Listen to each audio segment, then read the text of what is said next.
అమెరికాలో ఉద్యోగాల కోత మొదలైంది. ప్రభుత్వ ఖర్చుల్ని తగ్గించుకోవడంలో భాగంగా అధ్యక్షుడు డొనాల్డ్ ట్రంప్ ఆయన సలహాదారు డోజ్ చీఫ్ ఎలాన్ మస్క్ నిర్దాక్షిణ్యంగా వ్యవహరిస్తున్నారు. ఇప్పటికే 75,000 మందికి స్వచ్ఛందంగా ఉద్యోగ విరమణ చేయాలని ఆదేశాలు జారీ చేసిన ట్రంప్ సర్కార్ తాజాగా వివిధ ఏజెన్సీల్లో పనిచేస్తున్న 9,500 మందికి పైగా కార్మికులపై వేటు వేసింది.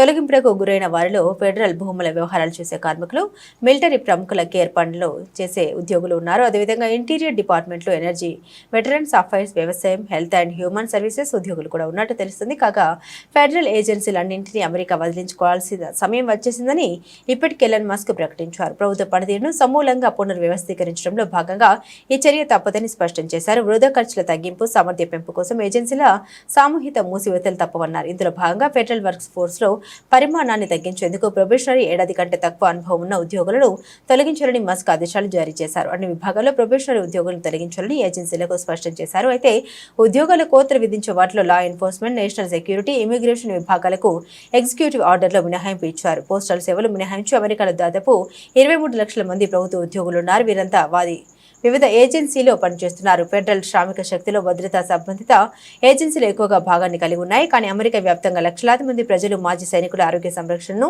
వ్యవసాయాన్ని పర్యవేక్షించడం, ప్రభుత్వ బిల్లులు చెల్లించడం వంటి ఇతర ఉద్యోగాల్లో పనిచేస్తున్నారు. అమెరికాలో ప్రభుత్వ ఉద్యోగుల సంఖ్యను తగ్గించేందుకు ఇప్పటికే ట్రంప్ బయౌట్ ప్యాకేజీతో ఆఫర్ ప్రకటించారు.